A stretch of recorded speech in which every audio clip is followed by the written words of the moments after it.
네, 안녕하세요, 수험생 여러분. 오랜만입니다.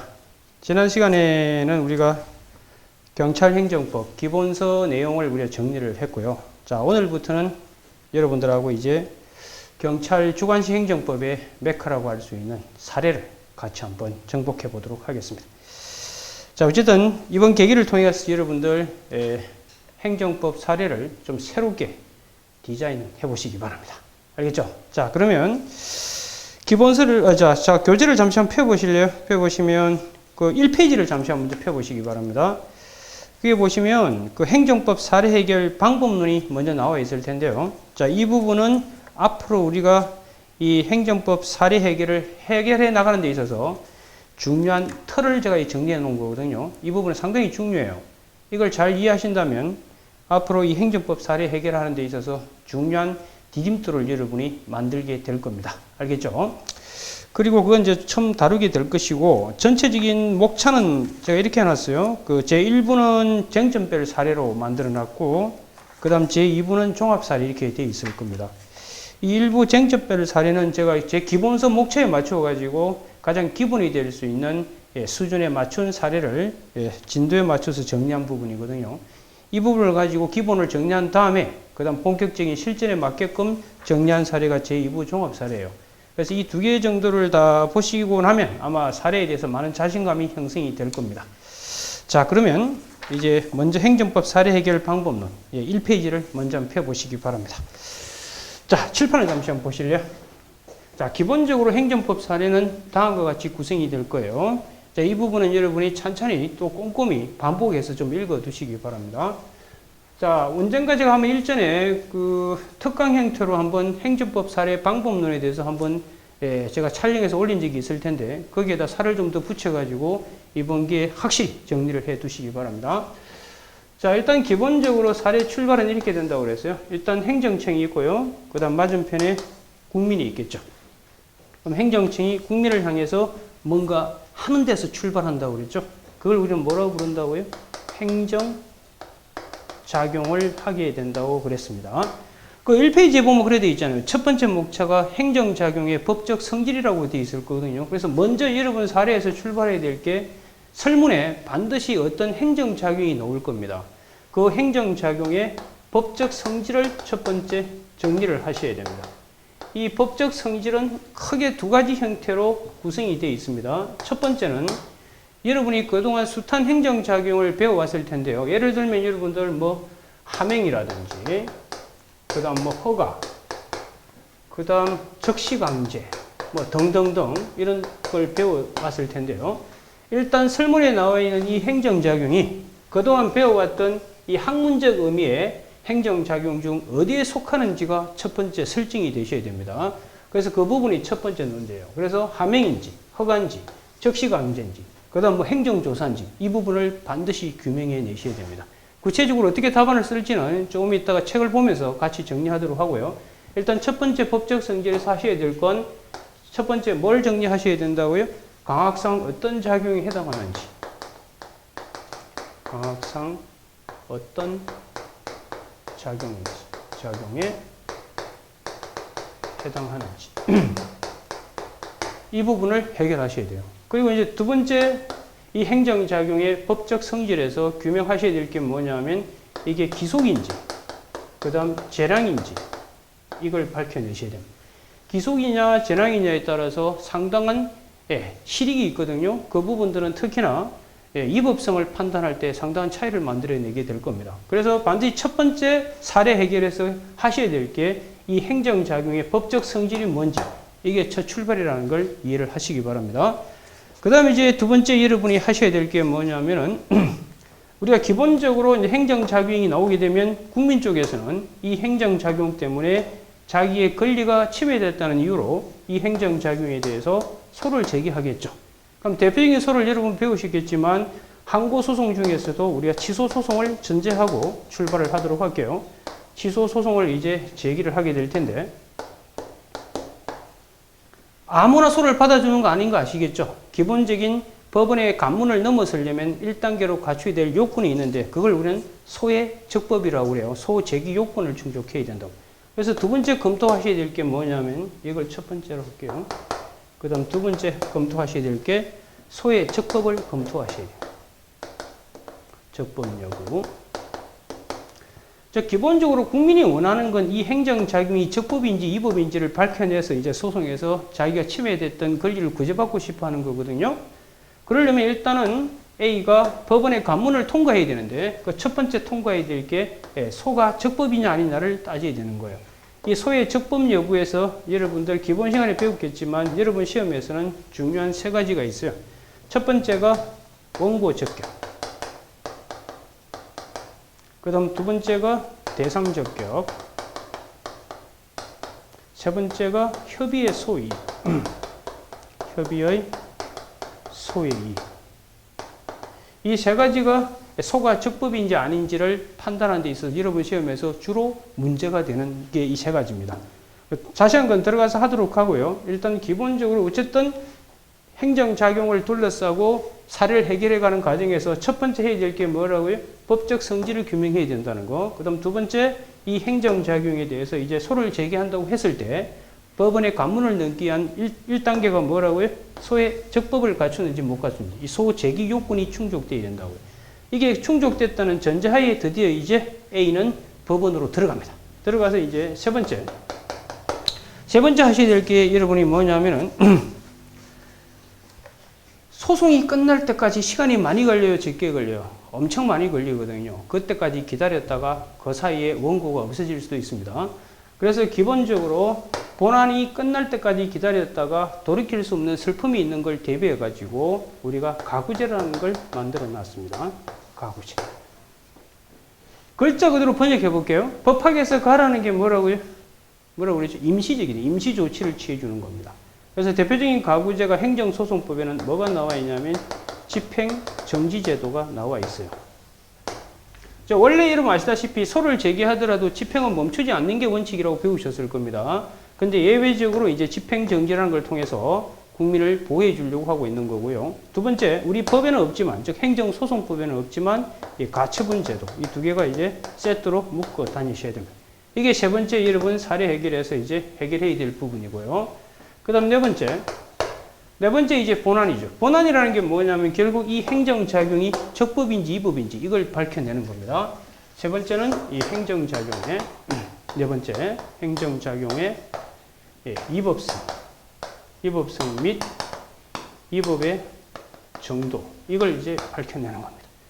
이거는 이제 여러분들 그동안 쭉 배워와셔서 알겠지만 이 행정작용의 위법성은 기본적인 일반적인 척도는 어떻게 판단한다고 배웠죠? 일반적인 위법성 판단은 네 가지 각도에서 한다고 배우셨을 겁니다. 그죠? 주체, 그 다음 내용, 절차, 형식에 따라서 이렇게 판단한다고 배우셨을 거고, 특히 이 내용은 여러분 법률 우위하고 법률 유보 이 측면에서 판단한다고 배우셨을 겁니다. 그 다음 두 번째, 이게 이제 일반적인 포맷이에요. 행정작용이 적법인지 위법인지 판단하는 거. 이제 두 번째, 특수하게 판단하는 게 있다고 했었어요. 대표적인 게 여러분들 뭐라고 그랬었죠, 제가? 대표적인 게 부관이죠. 부관도 하나의 행정작용인 거 아실 텐데, 여기서 하나 잠시 보세요. 여기 행정작용하면서 그냥 하는 게 아니라 여기 하나의 조건을 붙인다는 것도 아실 거예요. 이 조건이 그 유명한 부관이라는 것도 여러분 아실 거고요. 그래서 이 부관도 여러분들 행정작용, 어떤 행정작용에 해당하는가 하는데 여기서 다 규명을 하셔야 됩니다. 어쨌든 간에 이 부관도 하나의 행정작용이기 때문에 부관도 위법인지 적법인지를 판단하셔야 되거든요. 그 판단할 때 이 부관은 준의 절형 형태 이런 목차를 잡아서 위법성 판단하지 말고요. 이 부관의 특수한 위법성 판단 구조가 있다고요. 그 판단 논리에 따라서 하시면 돼요. 부관도 그렇고요. 들어가서 할게요. 자세한 건. 그 다음 여러분들 뭐 적시강제도 마찬가지고. 행정조사 이런 것들. 그 다음 또 하나 여러분들 기본적으로 하셔야 될 게 뭐 취소철회거든요. 취소철회 이런 것들이 위법인지 적법인지 판단할 때는 특수한 위법성 판단 구조가 있다는 거 기억하시기 바랍니다. 자, 이렇게 판단해가지고 쭉 진행해서 세 번째, 이제 위법하다고 판단이 됐을 경우 그 위법성의 정도죠. 이 정도는 어떻게 한다고 배우셨죠? 여러분 중대 명백설에 따라서 이걸 판단하시면 된다고 했었어요. 이 하자가 위법이 정도가 취소 사유인지 이 따라서 우리가 취소 사유, 무효 사유 이렇게 나눌 텐데 이게 취소 사유인지 무효 사유인지에 따라서 다양한 실익이 있다는 거 배우셨죠? 그래서 이걸 구분하고 있다는 거 아셔야 됩니다. 이게 이제 사례 해결에 있어서 네 번째 큰 거시적 틀이에요. 자, 그러면 이제 이쪽으로 오세요. 다섯 번째. 좀 지워보도록 할게요. 이쪽은 여러분 이해를 되셨을 거고. 이제 다섯 번째가 이제 판결로 들어옵니다. 이제 위법한지 안 하니까 다 판단해보니까 이 행정작용이 위법이다. 아니면 적법이다. 이런 결론이 나겠죠. 그죠? 이때 이제 판결에서는 기본적으로 중요한 게 하나 있어요. 여기서 사정판결이라는 거 여러분 잘 정리를 해 두셔야 돼요. 원래 아시다시피 여러분들 이 행정작용이 위법이라면 무슨 판결 내린다고 배우셨죠? 인용을 해야 되고, 그 다음 적법이라면 기각을 한다고 배우셨을 거예요. 그런데 위법인데도 불구하고 인용하지 않고 기각으로 가는 게 있죠. 그게 이제 사정 판결인데 그거 하나 좀 기억을 해 두시면 되고요. 두 번째 판결에서는 이제 판결의 효력과 관련해 가지고 여러분 그 형성력, 그다음 기판력, 그다음 기속력 요 세 가지 있는 거 배우셨을 텐데 특히 여러분 시험에서는 이 기속력을 잘 정리를 해 두셔야 될 겁니다. 이게 이제 전체적인 사례 해결의 기본적인 골격이에요. 정리하면 이래 되는 거예요. 기본적으로 사례 해결할 때 첫 번째 나오는 게 여러분들이 구체적인 설문에서 어떤 행정작용인지를 반드시 규명하셔야 돼요. 그 행정작용 규명하실 때 첫 번째 뭘 규명해야 된다고? 여러분이 그동안 배웠던 숱한 강학상 행정작용 중에 어디에 속하는지 그걸 규명하셔야 되고, 그 다음 두 번째는 이 행정작용이 기속인지 제록인지 항상 규명하는 것 빠뜨리지 않도록 하세요. 그게 기본 포맷이에요. 그 다음 이제 두 번째 해결하셔야 되는 건 소를 제기한다고 전제했을 경우에 이 소에 있어서 법원의 관문을 통과하기 위해서 갖춰야 될 소의 적법이 뭔지 그걸 반드시 정리하셔야 되는데 여러분 시험에서는 세 가지가 특히 문제가 돼요. 대상 적격, 협의의 소익, 원고 적격 이걸 정리하시기 바라고요. 그 다음에 이제 여러분들 소송에 들어갔다고 하더라도 소송이 끝날 때까지는 숱한 시간이 소요되기 때문에 임시적으로 구제해 줄 장치가 필요한데 그걸 뭐라고요? 가구제라고 그런다. 가구제로서는 기본적으로 집행정지와 가처분이 있다. 이걸 정리하셔야 되고 이제 본안에서 본안이라는 게 이제 A가 결국 알고 싶어 하는 게 뭐예요? 행정청이 행한 이 행정작용이 적법인지 위법인지를 규명해야 될 거 아닌가요? 그죠? 그래서 이 행정작용이 적법인지 위법인지를 이제 판단하는데 판단 척도가 기본적으로 여러분 배웠다시피 주내 절형, 즉 주체, 내용, 절차, 형식 요걸 가지고 이제 위법 적법을 판단할 겁니다. 구체적으로 어떻게 하는지는 다시 교과서 들어가서 할 거예요. 그래서 위법성을 판단해 보니까 위법해. 그럼 위법하다고 끝낼 게 아니라 그 위법의 정도를 다시 중대 명백설에 따라서 취소 사유와 무효 사유로 나누셔야 돼요. 그 나눔으로써 다양한 실익이 행정법상 있다는 거 이미 여러분 배우셨을 겁니다. 자, 그런 과정을 거쳐서 이제 최종 결론으로 치닫겠죠.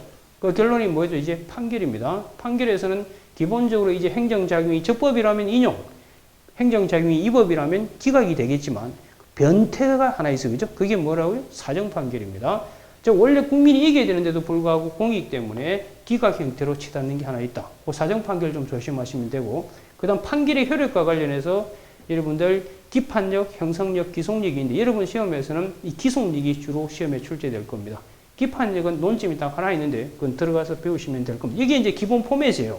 이 포맷이고 여기서 이제 하나 몇 가지로 갖다 붙일 게 이제 기타 작용이 하나 있는데 이건 기본적으로 우리가 소송을 통해서 이제 지소송을 통해서 해결한 거고 이 행정작용으로 초래된 A한테 뭐가 존재하겠죠? 피해가 있을 경우 이 피해를 금전적으로 이제 보전하는 제도가 있다.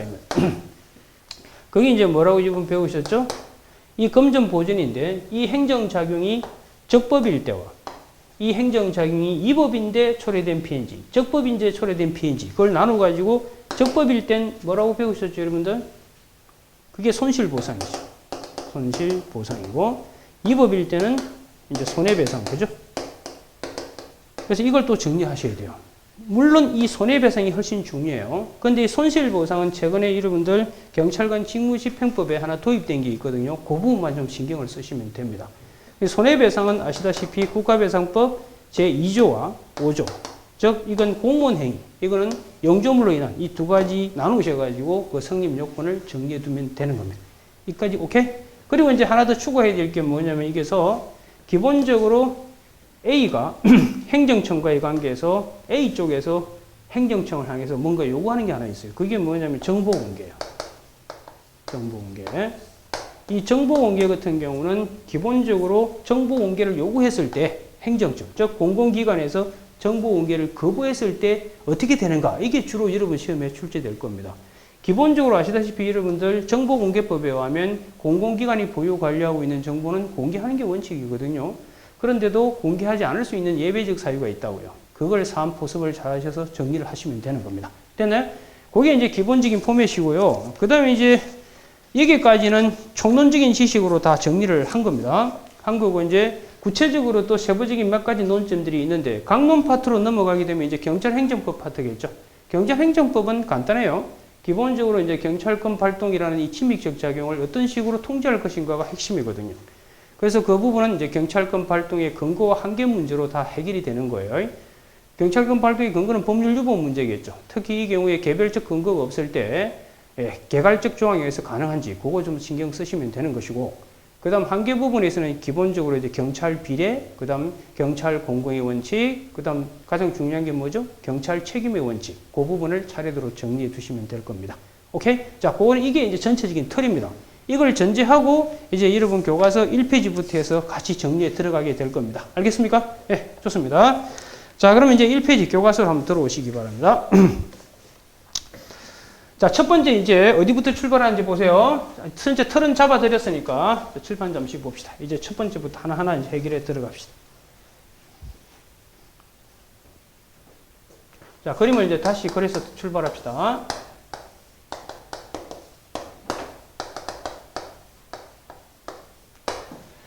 그럼 분명히 사례는 이제 행정작용이 나오고, 이제 A가 이 사례를, 행정작용을 둘러싸고 A가 어떤 식으로 이제 구제받을 것인가가 주축이 될 거예요. 문제를 묻는 방식은 여러 가지가 있습니다.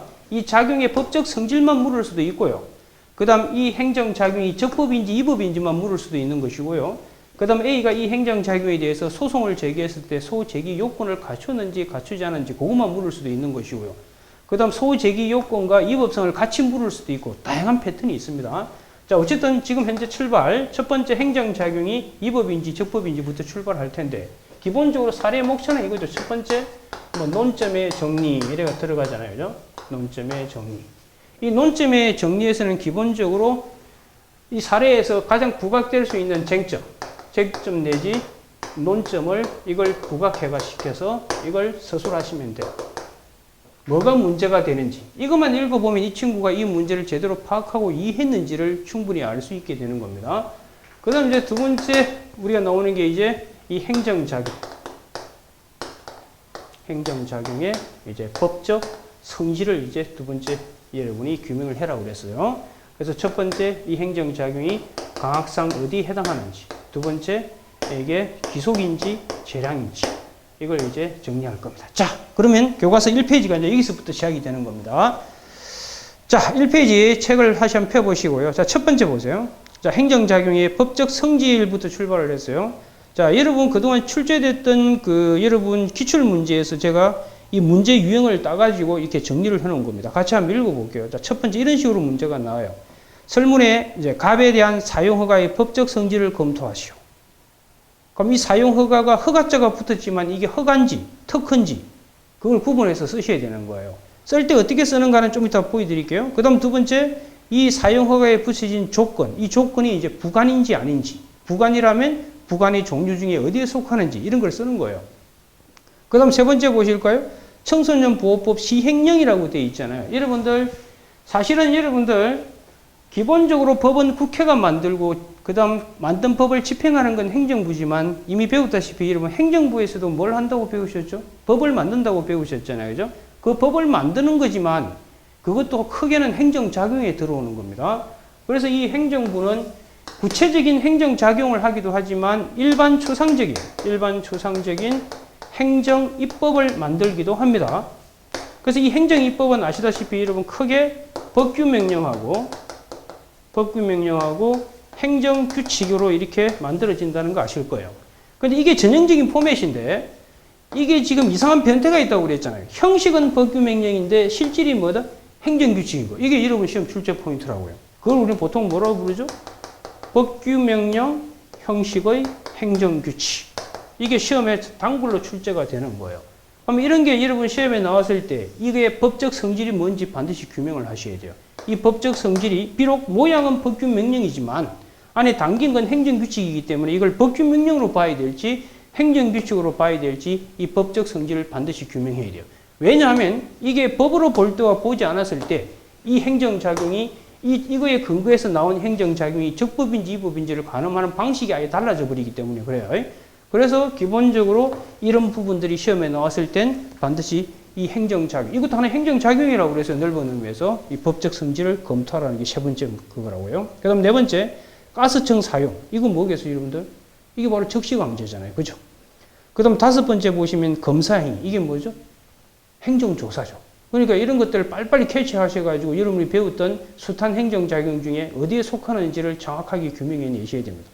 그 다음 여섯 번째 보면 근거조치라고 돼 있죠. 이거 어디에 속할까요? 이게 행정지도잖아요. 이런 것들을 이렇게 빨리빨리 체크하셔야 된다, 이 말이에요. 알겠죠? 자, 그러면 첫 번째. 그래서 행정작용의 법적 성질을 물었을 때는 이게 묻든 안 묻든 이걸 해결하고 들어가셔야 돼요, 기본. 그래야 그 다음 진행되는 게 연결이 되기 때문에 그래요, 논리적으로. 첫 번째, 설문의 행정작용이 강학상 어떤 작용에 해당하는지 여부되어 있잖아요. 그죠? 그래서 개수를 보세요. 자, 사례 해결의 출발에 해당하는 부분이다 그러잖아요. 그래서 주어진 설문에 등장하는 행정작용이 구체적으로 강학상 어떤 작용에 해당하는지 반드시 검토하라 이 말이에요. 그래서 여러분들이 즉 경찰행정법에서 주로 문제가 될 만한 작용들은 제가 여기 다 정리를 해놨어요. 다 배우신 거죠. 그 첫 번째가 하명, 두 번째가 허가, 세 번째가 직권 취소, 네 번째 철회. 이 직권 취소나 철회 같은 경우는 조심하셔야 될 거예요. 보통 실정법에서는 거의 취소라고 되어 있거든요. 그럼 그게 진짜 취소인지 강학상 아니면 철회인지 그걸 반드시 규명해내야 되셔야 돼요. 보통 이런 배웠다시피 취소는 원시적 하자 때문에 행정의 효력을 제거하는 거지만 철회는 원시적 하자와 관계없는 후발적 사유 때문에 제거한다고 배우셨을 거거든요. 그래서 비록 여러분 설문에서 취소되어 있더라도 이게 진짜 취소인지 아니면 철회인지 이걸 반드시 구분해서 기술할 줄 아셔야 된다 이 말이에요. 그 다음에 이제 적시강제인지 행정조사인지 행정지도인지 여기까지가 보통 여러분 배웠던 기본적인 행정작용이고 그 다음에 하나 더 해야 될 게 뭐라고 이제 행정작용하면서 이것만 하는 게 아니고 혹을 붙인다고 그랬잖아요. 이 혹 이걸 뭐라고 여러분 배우셨죠? 부관이잖아요. 그래서 이 조건 나오면 이 조건이 부관인지 아닌지 쓰셔야 되고요. 그 다음 부관 중에서도 종류가 있는 거 아시죠? 조건 안에서도 조건이라고 되어 있지만 실정법에서는 그럼 조건이 그냥 조건인지 아니면 기한인지 부담인지 이걸 또 구분해서 쓸 줄 아셔야 된다 이 말이에요. 오케이? 네, 좋습니다. 그리고 이제 마지막으로 아까 말씀드렸던 법규명령 형식 행정규칙 즉 행정입법도 넓은 의미 어디에 속한다고요? 행정작용이기 때문에 이것도 행정작용의 법적 성질에서 규명을 할 필요가 있다 이 말이에요. 이게 이제 첫 번째 행정작용의 법적 성질에서 첫 번째 해결해야 될 부분. 즉, 이 행정작용이 강학상, 즉 학문상 어디에 속하는지를 정리하셔야 됩니다. 그럼 두 번째 하셔야 될 게 이 행정작용이 이제 뭐 하명이다, 허가다, 적시강이다, 규명이 되고 나면 두 번째 하셔야 될 게 이제 기속인지 재량인지를 판단하셔야 됩니다. 그럼 기속 재량인지 판단하는 거 어떻게 하는지 배우셨잖아요. 기본적으로 법문헌의 형태 가지고 판단하지만 그게 명확하지 않을 경우에는 여러 가지를 감안해서 판단한다고 배우셨죠. 종합적으로. 그래서 공익 관련성이 강한지 아니면 기본권 관련성이 강한지 침익적인지 수익적인지 이 포괄적으로 판단을 내려야 된다라고 이야기를 했었어요. 그래서 3페이지 보시면은 기속행위와 재량의 구별 기준을 해놨죠. 그래서 여러분들 이 구별 기준을 아마 기본 강의를 들으신 분이라면 충분히 이해하고 계실 거고요. 그에 따라서 이제 사안 포섭을 하시면 돼요. 됐나요? 그렇게 해서 기본적으로 첫 번째 행정작용 법적 성질을 이렇게 해결하시면 돼요. 그래서 3번 보세요. 구체적인 다방자성 요령이라고 적혀 있을 거예요. 자, 일반적인 경우는 어떻게 하느냐면 이 행정작용이 나오면 통밥을 때리셔야 돼요. 때려가지고 이게 하명인지, 적시강제인지, 행정조사인지 통밥을 때리셔가지고 첫 번째 목차를 어떻게 쓴다고 되어 있죠? 이게 강학상 하명인지 이렇게 쓰는 거예요. 강학상 하명인지 이렇게 목차를 달아가지고 첫 번째 하명의 어의를 쓰는 거예요. 하명의 어의를 쓰시고 두 번째 사안의 경우 이렇게 쓰는 거예요. 하명의 어의 쓰시고 주어진 저 행정작용이 이 개념에 일치하면 이 사안의 경우는 하명 맞다 이렇게 쓰시게 되는 거예요. 그러고 나면 이제 세 번째 하셔야 될 게 뭐라고? 두 번째 하셔야 될 게 이게 기속인지 아니면 뭐 재량인지를 이제 쓰시면 돼요. 두 번째 기속인지 재량인지. 이때도 이제 기속 재량의 구별 기준 쓰시고 그 다음 두 번째 사안의 경우 이렇게 써내려 가시면 되는 겁니다. 알겠죠? 이게 이제 기본적인 포맷이고요. 그런데 이제 만약에 두 번째 타입 이게 뭐 적시강제라든지 그 다음 행정조사. 이런 것들이 시험에 나오면요. 적시강제나 행정조사. 아니면 여러분들 그 행정지도. 이런 거. 행정지도. 이런 게 나오면 이 두 가지는 기본적으로 따라 써야 되지만 하나 더 써야 될 게 있다고요. 이때는 이제 기본적인 포맷에다가 이게 이제 첫 번째 포맷은 똑같고요. 두 번째, 세 번째 추가해가지고 두 번째에서 하나 추가하셔야 될 게 있어요. 그게 뭐냐면 이게 권력적 사실행위인지 이걸 반드시 써야 돼요. 이거 같은 경우는 비권력적 사실행위인지 이걸 쓰셔야 돼요. 왜냐하면 이게 따라서 이게 처분성이 있냐 없냐가 결정되고 구제 방법이 달라지게 되는 겁니다. 반면에 행정행위로 포섭되는 거, 함행이나 이런 거 행정행위잖아요. 이런 경우에는 당연히 처분성이 인정돼서 항고소송 대상이 되거든요. 그런데 이 경계선상에 있는 이런 것들은 반드시 이 부분을 다시 평가를 하셔야 되는 겁니다. 그리고 이제 세 번째 똑같이 이제 기속인지 재량인지 이렇게 스스로 내려가시면 됩니다. 알겠죠? 그렇게 하시고요. 됐어. 자, 여기 이제 첫 단계 우리가 행정작용의 법적 성질이 뭐냐 이 부분을 이제 해결을 한 겁니다. 그 다음 이제 4페이지 표시해가지고 두 번째 아까 설명을 드렸듯이 소의 적법 문제입니다. 칠판을 좀 지우고 갑시다. 이 부분은 지울게요.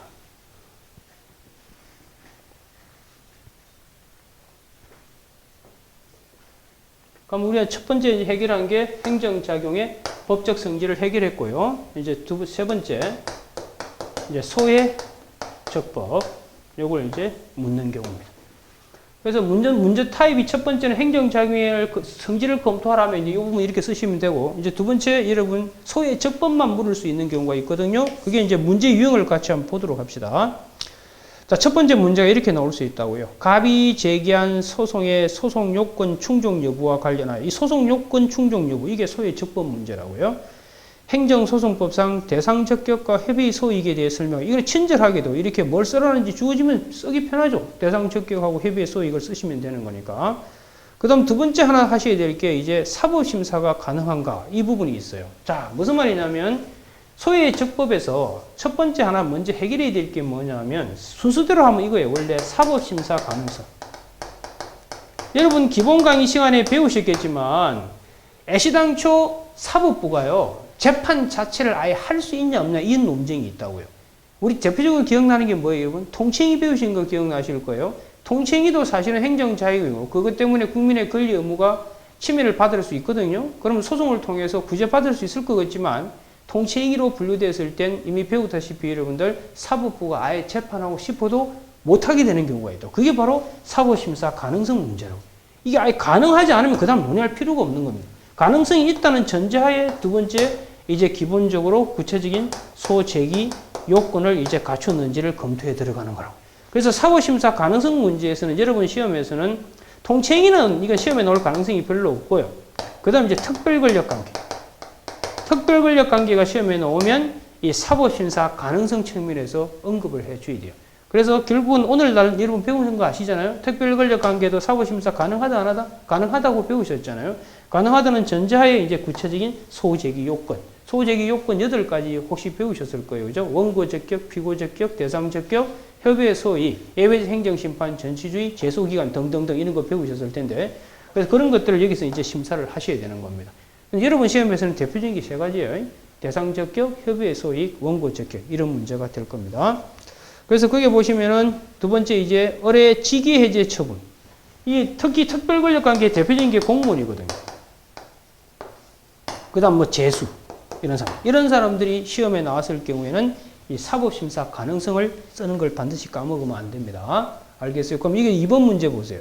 의뢰 직위 해제 처분. 직위 해제는 누구한테 하는 거죠? 지금 공무원에게 직위 해제 처분하는 거잖아요. 그럼 이럴 경우에는 특별권력관계 논의를 사법심사 가능성과 연결해서 검토를 하셔야 된다 이 말이에요.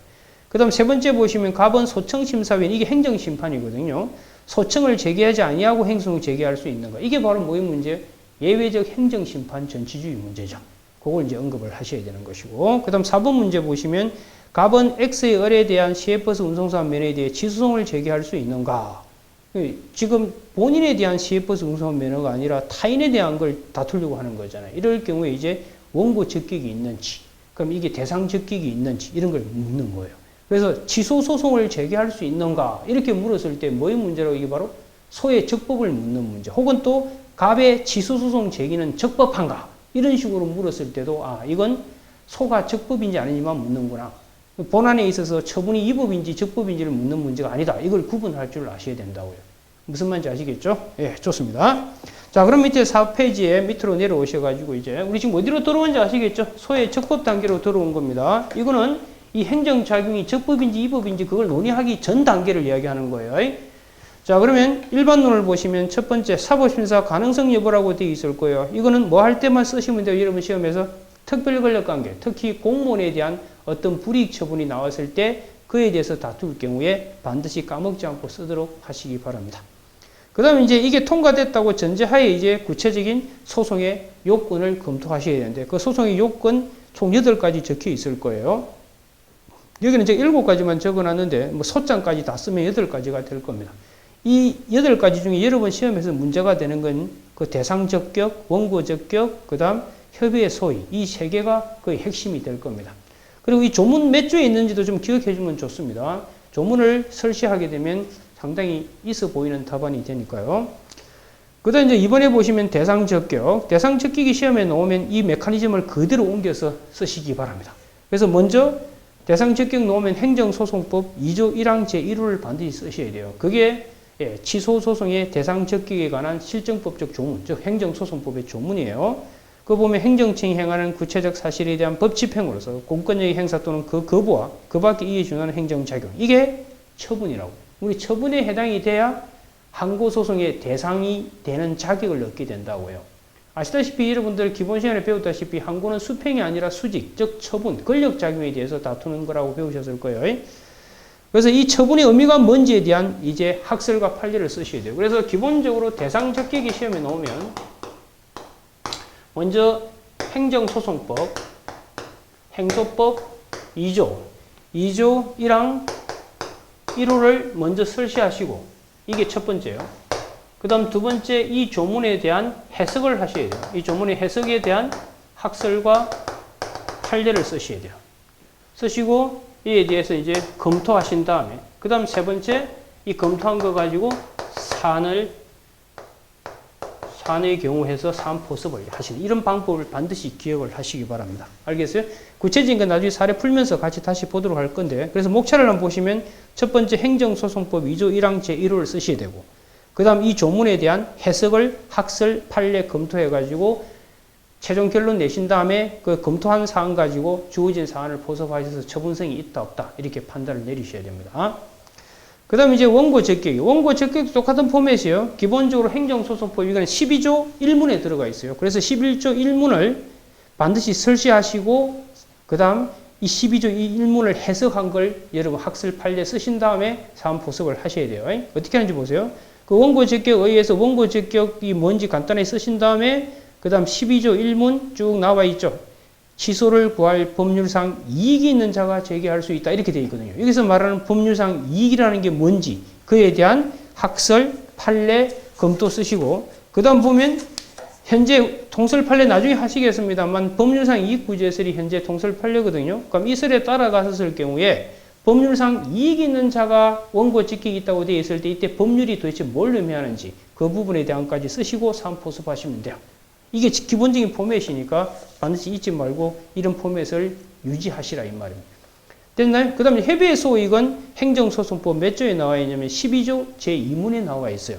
그래서 협의의 소익이 시험에 나오면 행정소송법 12조 2문을 또 쓰셔야 돼요. 쓰시고 이 12조 2문을 또 해석해가지고 사안 포섭하고 이 메커니즘을 반드시 까먹지 않도록 하라고요. 알겠죠? 자세한 건 나중에 사례 풀이하면서 같이 보도록 합시다. 그 다음에 이제 여러분 시험에 가끔 나올 수 있는 게 이제 행정심판 전치주의예요. 5번에 7페이지에 여러분들 배웠다시피 지금은 우리 행정심판은 거치도 되고 안 거치도 되는 임의적 전치주의라고 배우셨을 거예요.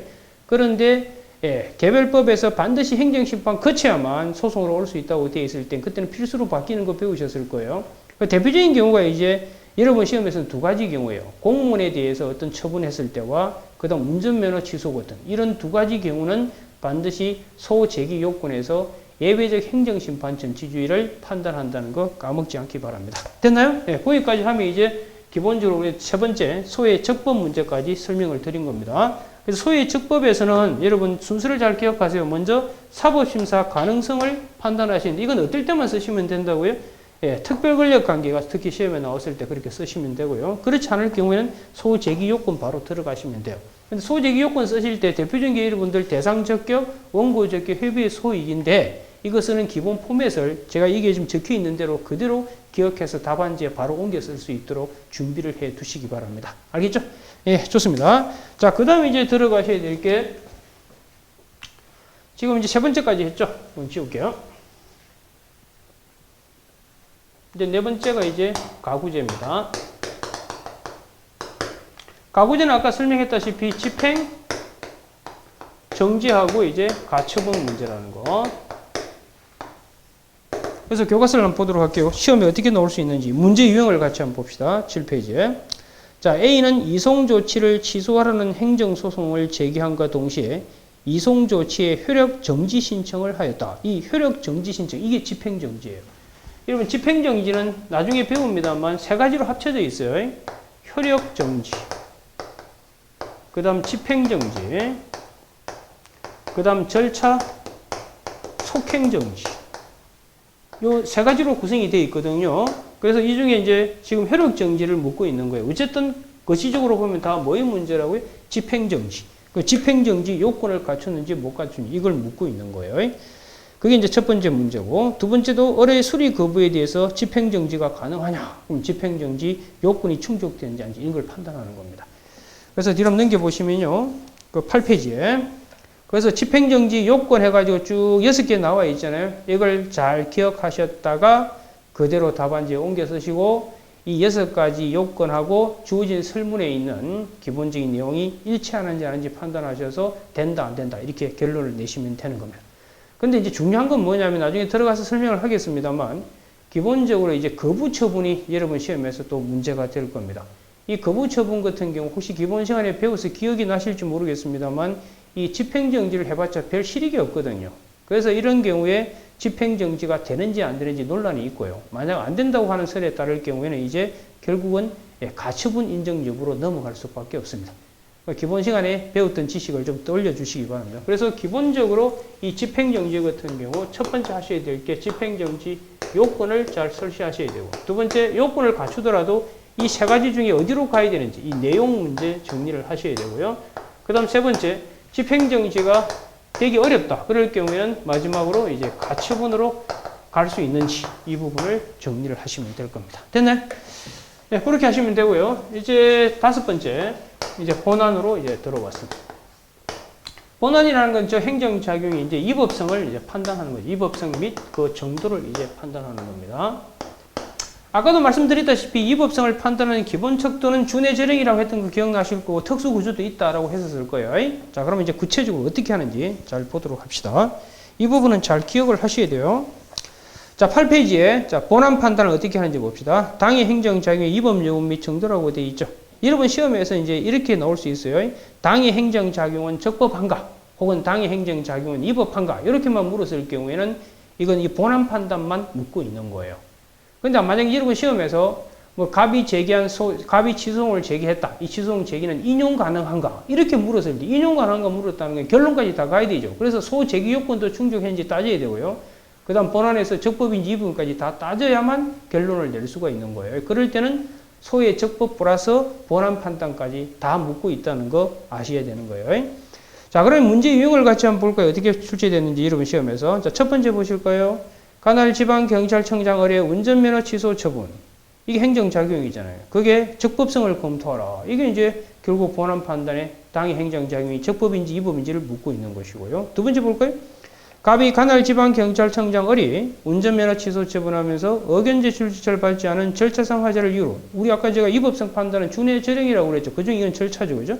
하자를 이유로 취소를 제기한 경우 그 인용 가능성에 대해 검토하라. 인용 가능성을 물었을 경우에는 결국 이거 두 가지 다 써야 되는 거예요. 소의 적법, 소 제기 요건을 다 갖추는지 판단돼야 돼요. 그래야 본안이 일단 들어올 수 있잖아요. 본안이 들어와가지고 또 행정작용이 위법이어야만 인용이 되겠죠. 이때는 본안만 써야 되는 게 아니라 본안 전, 즉 뭐예요? 소 제기 요건까지 다 쓰셔야 되는 겁니다. 그 다음 세 번째 문제. 시장 A가 한 통지 행위의 위법 여부 및 정도를 검토하고, 이 위법 여부 및 정도 친절하게 밝혀줬어요. 만일 위법하다고 한다면 갑은 통지행 위법을 이유로 철거행위 위법을 주장할 수 있을까? 이게 여기서 이제 좀 있으면 보시겠지만 하자 승계 문제를 이제 보게 될 겁니다.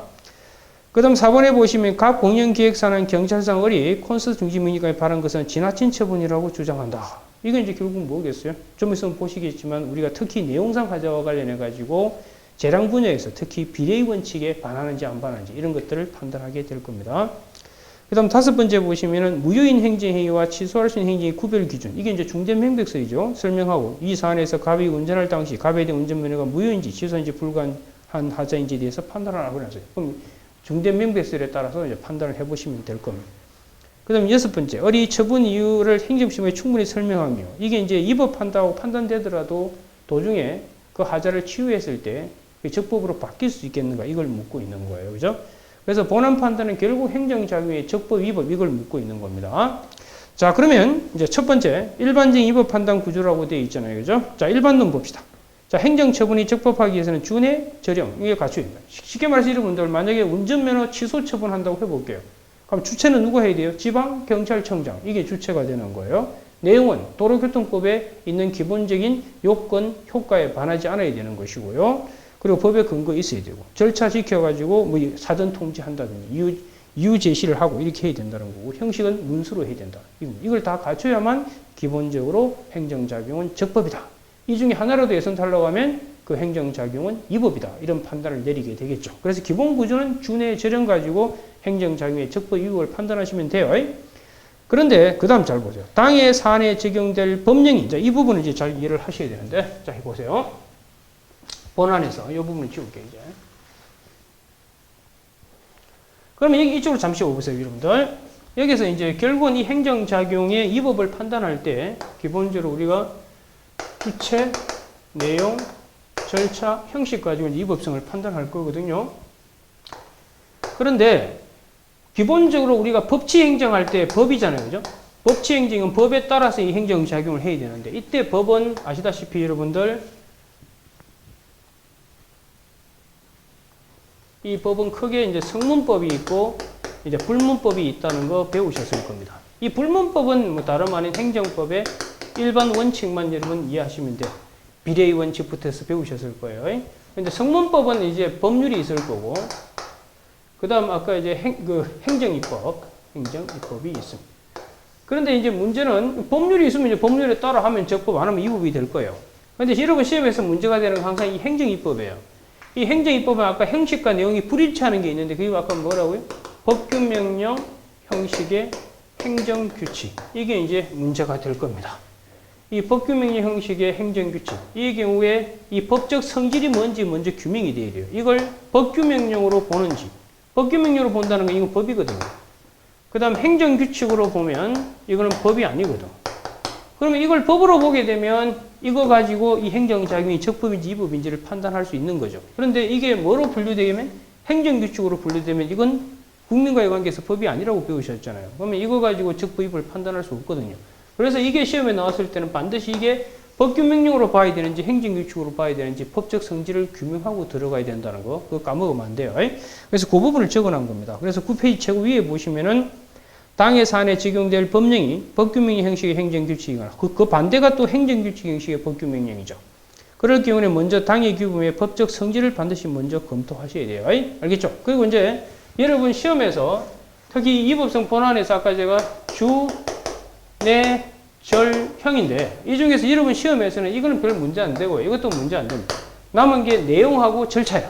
이 두 개가 여러분들 결국 이 행정작용이 적법인지 위법인지를 판단하는 기본이 돼요. 근데 먼저 절차 부분을 좀 설명을 드리면 여기서 이제 절차 부분을 설명하면 어떻게 하는지 이거 다 설명했었잖아요. 여러분들 기본 시간에. 절차의 하자를 판단하는 그 첫 번째 순서가 뭐든 거예요? 당해 사안에서 절차를 지켜야 되는 게 의무인지. 의무. 절차가 의무다. 그럼 두 번째 이 의무인 절차를 안 지켰다. 그럼 절차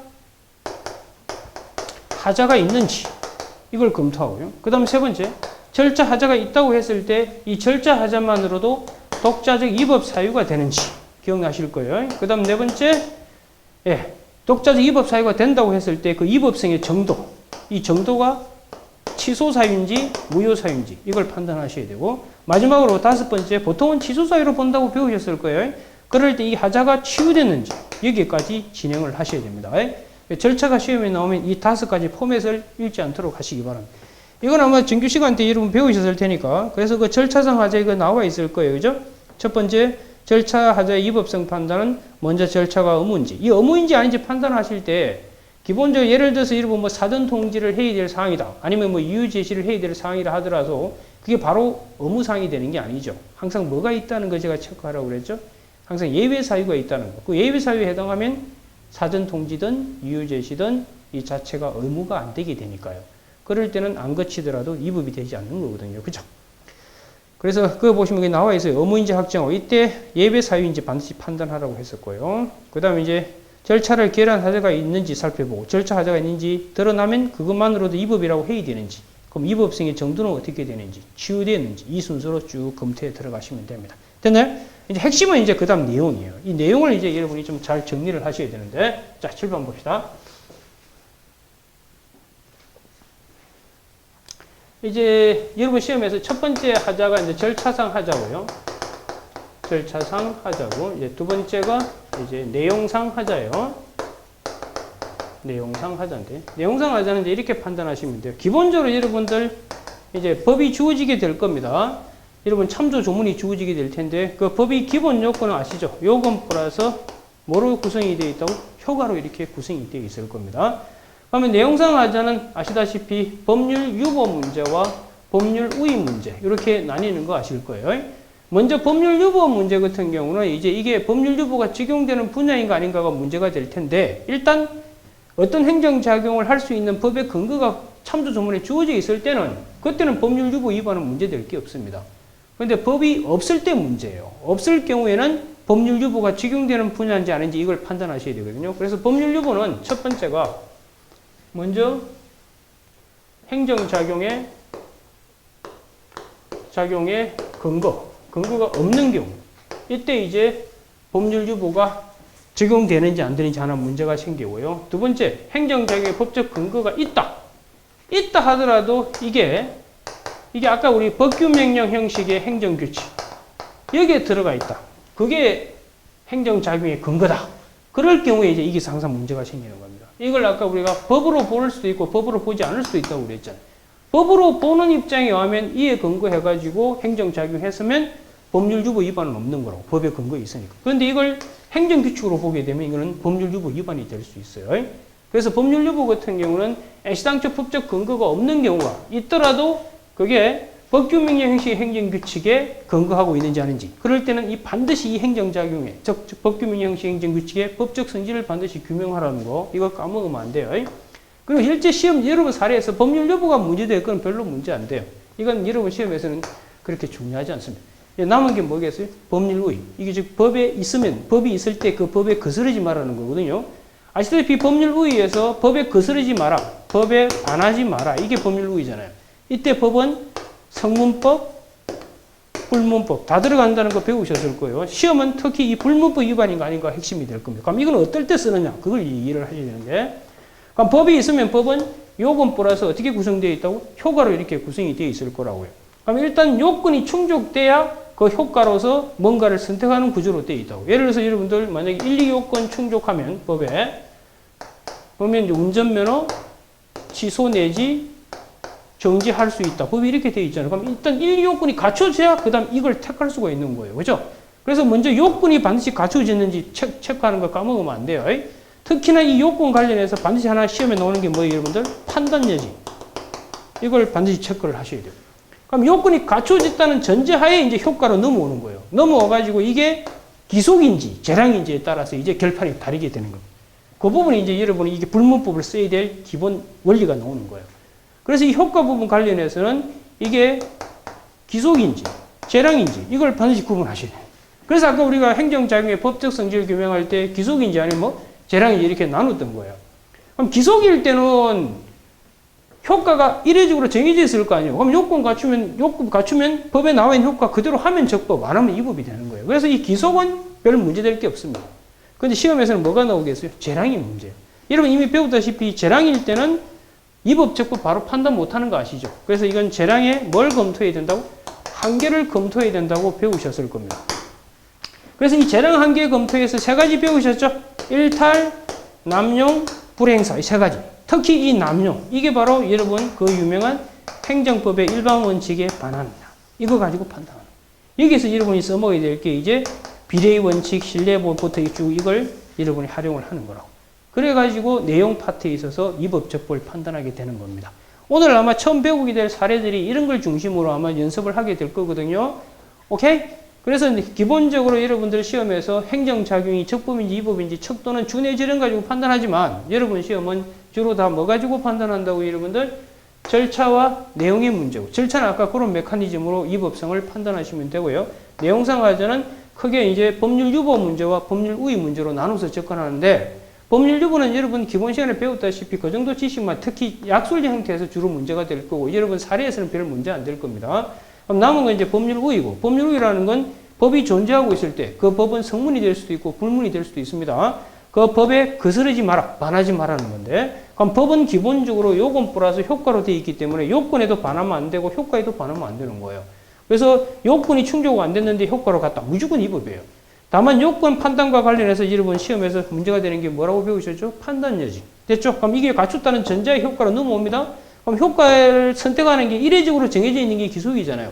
기속일 때는 무조건 법대로 하면 적법, 안 하면 이 법이에요. 물론 예외적으로 이제 신뢰보호 문제가 있을 수 있어요.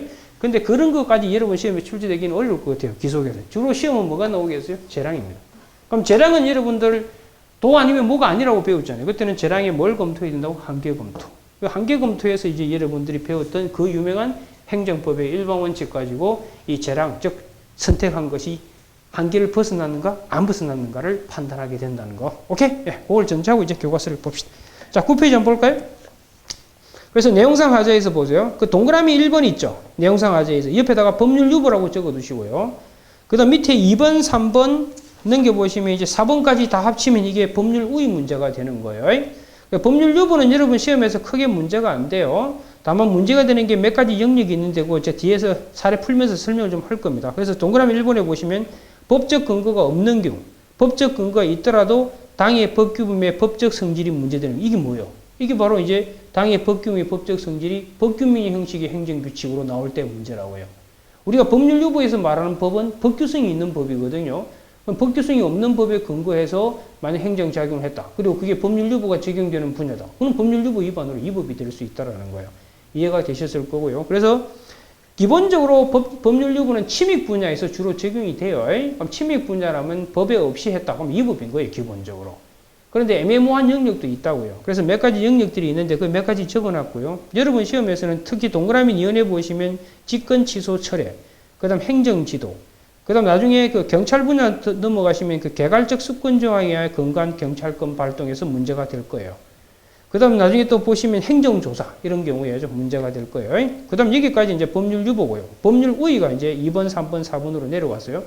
그러면 이제 법에 근거 있다. 그럼 법에 근거 있고 이제 법에 따라서 이제 했냐 안 했냐를 판단하겠죠. 그게 이제 법률 우위잖아요. 법에 위반했냐 아니냐. 법에 위반했냐 아니냐를 따질 때는 법은 요건 플러스 효과로 되어 있다고 그랬고 일단 요건이 충족됐는지 아닌지를 판단하라고 그랬어요. 충족됐다는 전제에서 효과로 넘어와 가지고 효과가 기속인지 재량인지에 따라서 이 법 판단하는 게 달라진다는 거. 그거 반드시 기억을 하셔야 되는 겁니다. 그래서 그 먼저 기속행위의 경우 보세요. 당의 행정행위를 규정한 성문법규의 내용 위반이 있는지 여부와 관련해요. 그 성문법규의 내용이라는 게 요건하고 뭐라고? 효과라고 그랬잖아요. 요건 규정 위반과 관련해서는 판단여지 요거 하나 체크하시면 돼요. 그 다음 효과는 별 볼 거 없어요. 그죠? 이해가 되셨나요? 예. 그 다음 이제 뭘 기억하셔야 되냐면 재량이 핵심이죠. 재량은 이제 요건은 똑같이 판단하고 되고 효과에 넘어오시면은 그 재량의 경우에 요건 위반의 경우는 기속과 마찬가지로 판단하면 되고 다음으로 이게 무슨 말이에요? 효과 부분이겠죠. 효과에서는 이제 재량의 한계 위반을 검토하셔야 된다. 이 한계 위반 검토할 때 뭘 잘 정리하셔야 된다. 여러분 배웠던 그동안 행정법의 일반 원칙 이거 가지고 이제 해결을 하게 될 겁니다. 실제로 뭐 성문법 위반이 문제되는 건 시험에 거의 안 나와요. 주로 무슨 법? 행정법 일반 원칙인 불문법 위반이 시험에 주를 이루게 될 겁니다. 됐나요? 여기까지가 이제 일반적인 위법성 판단 구조예요. 어떻게 한다고요? 주, 내, 절형. 이 중에서 여러분 시험에서는 절차 하자와 그 다음 뭐 내용상 하자. 이게 주 문제가 된다는 거. 그 다음에 특수한 위법성 판단 구조예요. 이제 교수님들이 나름대로 이제 특수 분야의 위법성 판단 관련해서 특이한 형태를 취하고 있는 경우들이 있습니다. 그 대표적인 게 세 가지를 제가 거기 적어놨어요. 이게 부관의 경우에요. 아까 여기 보시면 행정작용하면서 조건 붙인 거 있잖아요. 이게 부관인데 이 조건도 행정작용이거든요. 이것도 하나의 준의 지령을 다 갖춰서 해야 돼요. 근데 여기서는 준의 지령 이런 식으로 목차를 안 닫는다고요. 안 달고 어떻게 하느냐? 그게 부관의 경우 보세요. 부관의 이법성 심사는 부관의 성립상의 한계, 그 다음 부관의 내용상 한계, 부관의 시간적 한계, 이 세 가지 척도를 가지고 이 부관이 적법인지 이법인지를 판단합니다. 이 내용은 여러분들 기본 시간에 다 배우셨잖아요. 이 세 가지 형태로 이법, 적법 판단한다는 거. 그 다음에 이제 취소 철회, 이것도 하나의 행정행위라고 배우셨을 거고요. 취소 철회의 경우에는 이런 척도, 즉 주체, 법적 근거 여부, 사유, 제한. 특히 취소 철회 제한 사유는 이 세 가지. 실권의 법리, 신뢰보호, 비리 원칙. 이 세 가지를 반드시 기억을 해 두시기 바랍니다. 그 다음 이제 적시강제 행정조사 같은 경우는 법적 근거가 있는지, 그 다음 실체법적 한계, 절차법상의 한계, 특히 영장주의 적용, 이런 것 순서로 해서 이 법성을 판단하시면 됩니다. 아마 기본 강의 시간 때 다 배운 거고요. 그건 이제 사례 형태에서 이런 식으로 활용된다는 걸 제가 보여드리려고 이렇게 정리를 해놓은 거예요. 새로운 게 아니에요. 그 다음에 이제 이 법성 판단 척도에서 들어와가지고 이제 하나 기억하셔야 될 게 이거요. 실판 잠시 보시면. 만약 여기서 A가 이 행정작용에 대해서 이제 취소 소송을 제기하잖아요. 제기해가지고 이제 본안으로 들어왔어요. 본안에 들어와서 이제 이 행정작용이 적법인지 이법인지를 판단하게 될 텐데, 여러분 혹시 아시다시피 행정작용할 때 여러분들 이유 제시하는 거 아시죠? 이유 제시. 사유를 제시한다고. 이런 사유로 이 행정작용은 할 수밖에 없었다라고 하거든요. 그런데 사실 이런 거 생각해 보세요. A가 여기서 이 행정작용에 대해서 어떻게 행정작용을 했냐면, 자네가 미성년자를 고용했기 때문에 당신의 그 영업정지, 영업을 취소한다. 영업 취소하는 이유가 미성년자 고용이다. 이렇게 해서 행정작용했는데 A는 뭐냐면 미성년자를 고용한 적이 없어. 미성년자 출입을 시킨 적은 있지만, 이럴 경우에 이제 A가 소송하고 있는 도중에 A가 열심히 자기는 미성년자 고용한 적이 없다고 막 주장하잖아요. 그럼 이런 식으로 계속 가다가는 행정작용이 이법이라는 게 들통나게 되면 행정청은 소송에서 질 거거든. 그래서 소송 도중에 이 행정작용이 적법이 되도록 유지하려고 이 미성년자 고용했던 걸 미성년자보다 출입, 둘 다 어차피 영업 취소 사유예요. 그런데 이런 사유를 이렇게 추가 변경해가지고 이 행정작용이 적법이 되도록 유지하려고 노력하게 되는데, 그걸 우리는 뭐라고 배우셨죠? 그게 바로 처분사유 추가 변경 문제잖아요. 그래서 본안소송 도중에 미성년자 고용했던 것을 미성년자 출입으로 이렇게 바꿀 수 있겠는가? 이 문제. 이것도 결국 뭐의 문제예요? 본안의 문제잖아요. 본안에서 이 행정작용이 적법 위법이 될까 말까를 막아내려고 지금 하고 있는 거니까요. 그리고 이제 처음에는 행정작용이 위법이었더라도 행정청이 사후 보완을 해서 적법으로 만들어낼 수 없겠는가? 그 문제가 뭐죠? 하자 치유 문제죠. 그래서 3번에 보시면 처분사유 추가 변경, 그 다음 네 번째 하자 치유. 그리고 이제 또 기본적으로 행정작용이 연타로 나왔을 때, 이게 이제 선행행정작용, 후행행정작용일 때 이 자체는 하자가 없는데 이것 때문에 이것도 하자 있는 것처럼 할 수 있겠는가? 이게 뭐의 문제로 배우셨죠? 하자 승계 문제. 이런 것들을 하게 될 겁니다. 자세한 건 여러분 기본 시간에 배우셨을 거예요. 그래서 어떤 식으로 답안을 써내려가시는지를 제가 축 정리를 해놨습니다. 그래서 3번의 처분사유 추가 변경 같은 경우는 이 처분사유 추가 변경이 과연 가능하냐? 가능하더라도 그 허용 범위 및 한계가 어떻게 되는지 이걸 답안지에 쓰셔야 되는 것이고, 하자 치유 같은 경우는 하자 치유가 인정될 수 있는지 없는지, 인정된다 하더라도 어느 한도 내에서 적용될 수 있는지 적용 범위와 그리고 그 한계를 설치하셔야 됩니다. 하자 승계도 시험에 잘 나오죠. 이 하자 승계 같은 경우도 기본적으로 하자 승계가 논의되기 위한 전제 요건 4가지를 반드시 쓰시고, 이 4가지가 충족됐다는 전제하에 하자 승계를 어디까지 허용할 것인가에 대한 인정 범위에 관한 학설을 쓰시고 사안 포섭을 하시면 되는 겁니다. 자, 이렇게 쭉 해가 어쨌든 간에 이제 결론적으로 행정작용이 위법하다라는 결론이 났을 경우에 그 위법성의 정도는 이미 여러분 배웠다시피 통설 판례가 중대 명백설이잖아요. 그죠? 하자가 중대할 뿐만 아니라 명백하면 그때는 무효사유, 그렇지 않으면 취소사유다. 이렇게 배우셨을 거거든요. 이건 왜 중요하냐면 무효사유로 분류될 때와 취소사유로 분류될 때 행정법상 다양한 구별 실익이 생기기 때문에 그래요. 여러분 이미 배웠던 것 중에 대표적인 게 뭐죠? 취소사유일 때는 하자 치유가 인정되고, 그리고 또 취소사유일 때는 소송 형태는 취소송이 되고요. 또 취소사유일 때 하자 승계를 논의한다고 배우셨죠. 그 다음 이제 여러분들 좀 이따 다시 별개의 논점으로 설명할 게 이제 구성요건제 효력과 성결 문제. 이것도 행정행위가 취소사유일 때 논한다고 배우셨을 거고, 사정판결도 취소사유에서 논해야 한다. 그죠? 이런 것들 때문에 취소사유와 무효사유로 나눕니다. 근데 보통 실무에서는 거의 취소사유예요. 여러분이 답안 쓸 때도 거의 취소사유로 몰아가시기 바랍니다. 됐죠? 여기까지 해가지고 이제 네 번째까지 설명을 드린 거예요. 그래서 이제 드디어 이제 결론을 내셔야 될 거 아니에요. 그죠? 이 법인지 아닌지 이제 판단이 됐으면 이 법이라면 인용, 아니면 적법이라면 이제 기각, 이런 식으로 판단이 날 거고, 아까 했다시피 변태일 때는 뭐죠? 사정판결. 이런 것들을 이제 공부하게 될 겁니다. 그리고 이제 판결의 효력으로서의 특히 기속력, 기판력, 이런 것들을 정리하시면 돼요. 자, 그럼 11페이지 한번 보실까요? 이제 드디어 판결로 넘어왔어요. 이 칠판이 협상 관계로 전체적으로 다 적고 할 수가 없습니다. 여러분 마음속에 그려 나가시기 바랍니다. 그래서 이제 드디어 다섯 번째 이제 판결 단계로 넘어온 겁니다. 구조를 잘 보세요. 전체적인 틀을. 자, 문제 유형을 한번 볼까요? 자, 첫 번째 문제 한번 봅시다. 법원은 X의 을에 대한 시외버스 운송사업 면허 처분에 위법 사유가 발견되어 갑의 행정소송을 인용하고 을에 대한 시외버스 운송사업 면허 처분을 취소하고자 한다. 그럼 지금 잘 보세요. 위법 사유가 발견됐다면 본안에서 무슨 판결로 가야 돼요? 인용으로 가야 되는 거 배우셨잖아요. 그죠? 그런데 그러나 보세요. 이미 많은 시민들이 을이 운영하는 버스를 이용하고 있다는 이유로 면허 취소 판결을 하지 아니할 수 있는가? 쉽게 말해서 인용 판결을 아니하고 기각으로 갈 수 있겠네. 이게 뭐의 문제예요? 이게 사정 판결 문제죠. 그죠? 사정 판결은 여러분 배웠다시피 공익적인 이유 때문에 처분이 위법인데도 불구하고 취소하지 않고 내버려 두는 거잖아요. 그죠? 그 다음 두 번째 문제 한번 보실까요? 갑은 이 영업정지 처분에 대한 취소송을 제기하였고, 이 소송에서 갑의 인용 판결을 받아 확정되었고, 이에 갑은 위법한 영업정지 처분에 대한 손해에 대한 국가배상 청구소송을 제기. 이게 바로 뭐의 문제예요? 여러분들 이제 취소 소송에서 기각이나 인용 판결이 났을 경우, 동일한 소송물이 후소해서 문제될 경우에 모순된 판단 내리지 마라. 그걸 뭐라고 배우셨죠? 기판력이라고 그랬잖아요. 그래서 취소 소송에서 인용이 났다는 건 무슨 말이죠? 처분이 적법이라는 거죠. 위법이라는 거잖아요. 그러면 후소인 국가배상 소송에서 국가배상 청구 소송의 소송물은 손해배상 청구권이 있냐 없냐거든요. 그럼 손해배상 청구권이 있기 위한 선결 문제로서 위법이 아니냐, 적법이냐 이게 판단되어야 되잖아요. 그럼 앞에서 적법이면 뒤에도 뭐 적법, 앞에서 위법이면 뒤에도 위법. 이게 뭐의 문제예요? 기판력 문제잖아요. 예, 그걸 지금 물어보고 있는 거예요. 그 다음 3번에 보시면 법원은 A지방경찰청장이 운전면허 취소 처분하면서 처분의 상대방에게 의견 제출의 기회를 부지하는 절차상 하자가 있다는 이유로 갑에 대한 운전면허 취소 판결을 선고하였고, 이 판결이 확정되었어요. 판결이 확정되고 난 이후에 행정청이 또다시 처분을 한다든지 아니면 판결이 확정된 후에 아무것도 하고 있지 않을 때, 그때 항상 문제가 제가 뭐가 나온다고 그랬죠? 그게 기속력이잖아요. 판결이 확정되고 난 이후에 동일한 거 또 반복하면 그게 바로 기속력 내용 중에 뭐라고 제가 배우셨죠, 여러분들? 그게 바로 반복 금지 의무.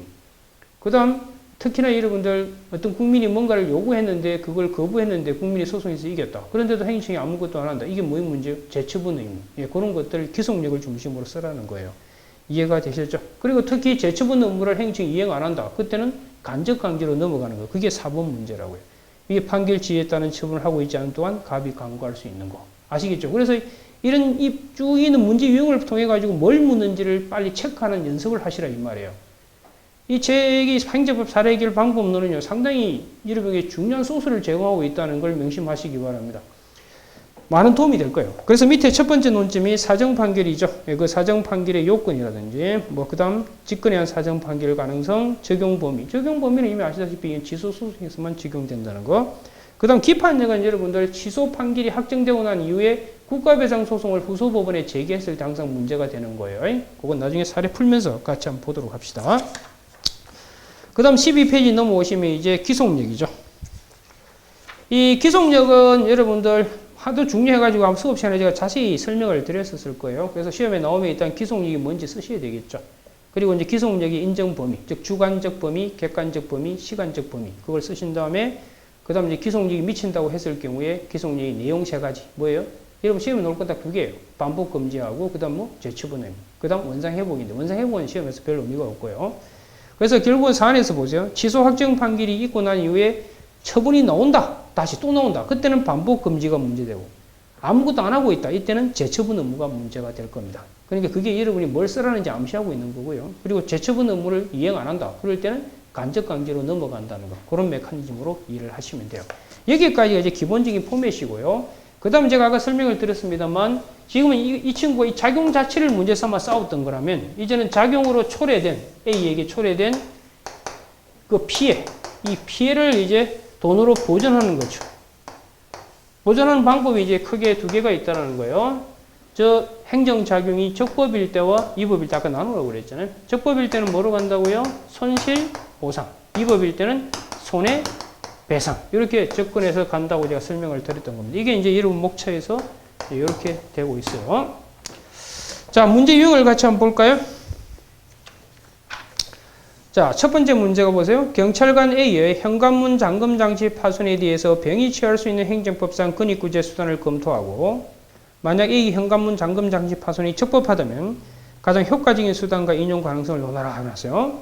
그러면 지금 기본적으로 현관문 잠금장치 파손 나중에 배우시겠으면 이런 거 다 즉시강제거든요. 그럼 즉시강제에 대한 근익구제 수단을 묻고 있는 거거든요. 그 수단 중에는 여러분 항고소송으로 갈 수도 있을 거고 이제 손해전보로 갈 수도 있습니다. 손해전보 이 두 개 합쳐서 손해전보라고 배우셨잖아요, 그죠?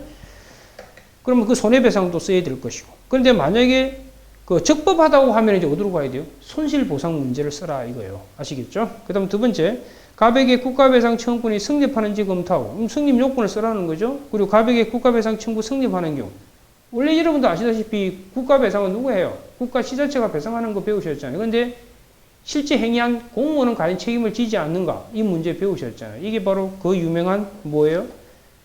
공무원의 대외적 배상 책임 문제죠. 선택적 청구. 그거 쓰라는 것이고. 그 다음 이제 국가배상은 아시다시피 2조 공무원에 의한 경우도 있고 5조 뭐? 영조물, 즉 공물 때문에, 물건 때문에 빚어지는 거. 그게 이제 3번 문제가 되는 거예요. 그리고 3번에서는 특히나 뭐냐면 기관임 사무의 경우에 배우셨죠. 국가배상법 6조 비용 부담자 문제.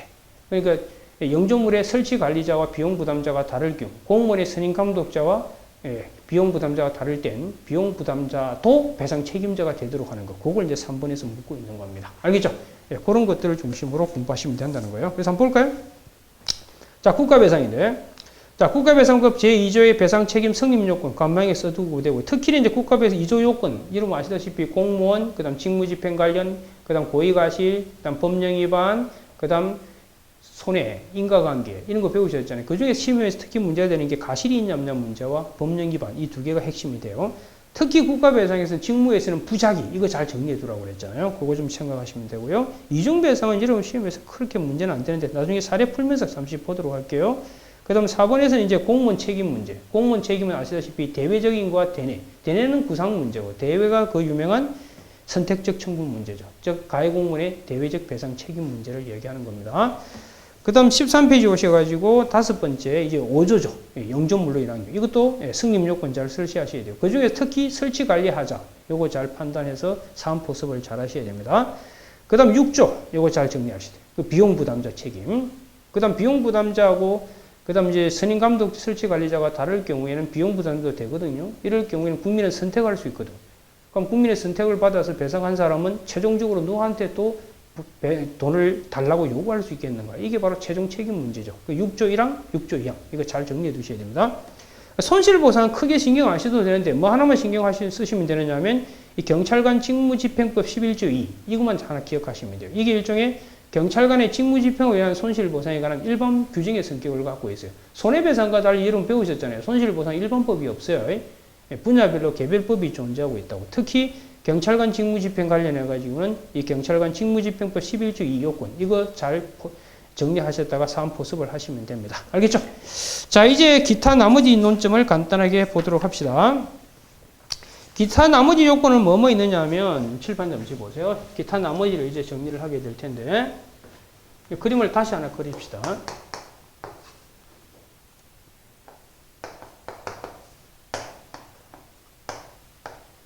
특히 이게 이제 우리 여러분들 행정행위를 전제하고 보통 시험에 나오니까요. 이 행정작용이 있어요.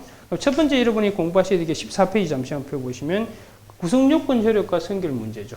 그러면 이게 기본적으로 이 행정작용이 있고 보통 이 행정행위라면 이제 이 소송은 당연히 어디로 가죠? 항고소송을 통해서 이제 행정법원으로 이렇게 갈 겁니다. 그런데 이 행정작용 때문에 A가 뭐 국가배상이나 그 다음 부당이득 뭐 이런 것들을 이제 기본적으로 민사법원에 이렇게 제기했다고 했을 경우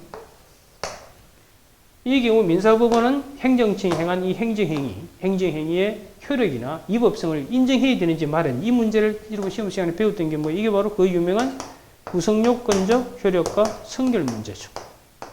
이거 이제 하나 별도로 여러분이 정리를 해 두셔야 될 겁니다. 알겠어요?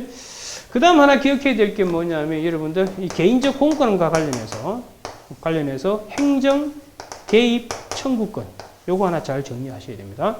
행정 개입 청구권은 성립 요건 위주로 우리가 가행법규고 행정처에 의무를 부여하고 있어야 되고 그게 사익 보상이 있냐 없냐 이걸 잘 따지시면 되고요. 특히 행정 개입 청구권이 성립했을 때 그 공권이 침해됐을 때 어떤 식으로 구제받을 것인가 그 구제 방법 순서로 정리를 하시면 돼요. 그 다음 정보공개는 아까 제가 설명을 했었고요. 그 다음 이제 행정자금에 부관이 붙었을 때 이 부관 자체에 대해서 행정쟁송을 어떻게 할 것인가. 이것도 시험에 자주 나와요. 부관 자체에 대한 특수한 행정쟁송 메커니즘. 그 두 가지 아시죠? 부관의 독립, 쟁송 가능성과 쟁송 형태. 부관의 독립, 쟁송 가능성, 쟁송 형태. 그 다음 부관의 독립, 취소 가능성. 이것도 반드시 정리를 하시면 돼요.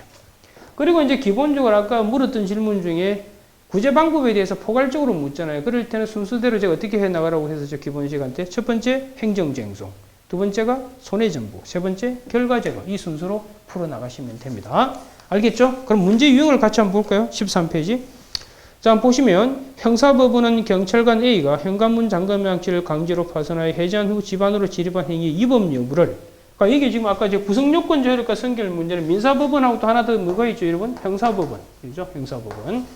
그래서 처분청이 행한 이 행정행위에 기본적으로 무효 사유가 아닌 취소 사유가 있다는 전제하에 이 권한 있는 기관이 취소하기 전까지는 민사형사법정은 뭐 존중하라고 하는데 어디까지 존중해야 되는지를 둘러싸고 논쟁이 있다는 거 여러분 기억하실 겁니다. 그걸 묻고 있는 거고요. 그 다음 두 번째. 위 사안에서 감량에게 경찰권 신변보호 요청할 수 있는 청구권이 있는지 검토하세요. 이런 식으로 묻는 이게 뭐예요? 이 청구권. 이게 그 유명한 행정개입 청구권을 쓰라는 거죠. 그죠? 그 다음 세 번째 문제 보시면 이게 이제 정보공개잖아요. 정보공개 요구했는데 그에 대해서 응용하지 않을 때 어떻게 할 것인지 이걸 묻고 있는 거고. 그 다음 네 번째 보시면 이제 조건이 위법인지 아닌지 이게 바로 부관의 위법성을 묻고 있는 거고요. 위법하다 했을 때 독립쟁송 가능하냐 이걸 묻고 있는 거죠. 다섯 번째는 이제 포괄적인 구제 수단을 묻고 있잖아요. 이런 물을 때 세 가지 형태로 쓰라고 그랬어요. 행정쟁송, 손해전보, 결과제거 이런 식으로 풀어 나가시면 됩니다. 알겠죠? 자, 그 다음에 이제 마지막 강론이에요. 강론에 보시면 이제 경찰행정법이죠. 자, 경찰행정법은 먼저 15페이지를 간단히 먼저 보고 문제 유형을 거꾸로 한번 보도록 할게요. 이 강론은 이제 여러분 아시다시피 이제 결국 경찰권 발동은 대표적인 침해적 작용이라고 배우셨을 거고요. 따라서 당연히 법률 유보가 적용이 됩니다. 근데 이제 법률 유보가 적용될 때 문제는 법적 근거가 개별법이 나와 있으면 다행인데 없을 경우에 어떤 식으로 이제 할 것인가를 놓고 특히나 경찰관 직무집행법 위조 7호에 나와 있는 그 개괄적 조항을 근거로 해서 발동할 수 있는지 이 부분을 잘 정리하시기 바라고. 그다음 요건이 충족돼 가지고 이제 발동할 수 있는 근거가 있다고 하더라도 아무 때나 할 수 있는 게 아니라 일정한 한계를 지켜야 된다고 배우셨을 겁니다. 그래서 경찰권 발동 한계, 특히 세 가지를 잘 정리하셔야 돼요. 여러분 시험에서. 경찰 공고의 원칙, 경찰 비례의 원칙, 경찰 책임의 원칙. 이 세 가지를 반드시 잘 적시하셔야 되고 그 중에 특히 경찰 책임은 논점이 많아요. 그죠? 경찰 책임의 원칙에서는 특히 이제 첫 번째 공법인도 경찰 책임이 주체가 될 수 있는지 그 다음 경찰 책임의 유형 이런 배우셨죠. 행위 책임, 상태 책임 그리고 또 책임지는 자가 여러 사람이 있을 때 경합할 경우 어떻게 해결하는지 그런 것들을 정리하셔야 돼요. 그리고 특히나 그 경찰 비책임자에 대해서 경찰권 발동할 수 있는지 이 문제 그리고 이제 경찰 책임을 지는 자가 사망했다고 했을 경우에 그게 상속이 될 수 있는지, 승계되는지 이런 문제들을 정리하시면 될 겁니다. 자, 그럼 문제 유형을 간단하게 한번 볼까요? 14페이지에 가벌, 병 등이 아직까지 오염 토지에 대해서 아무런 조치를 하고 있지 않은 경우 간헐 행정은 누구에게 경찰권 발동할 수 있는가? 이 누구에게 경찰권 발동할 수 있는가? 이 바로 경찰권 발동의 대상자 정하는 게 그 유명한 경찰 책임의 원칙 문제라는 걸 알 수 있을 겁니다. 그걸 쓰라는 거고요. 그 다음에 이번에 경찰권 발동의 한계를 설명하고 경찰 발동 한계가 뭔지 아시죠? 대표적인 게 경찰 공공, 경찰 책임, 경찰 비리는 거죠. 그 다음 의뢰 출동 거부 사유가 타당한지를 판단. 만약 의뢰 출동 거부 사유가 부적절하다면 경찰권 발동할 수 있는 실정법적 근거는 뭐냐?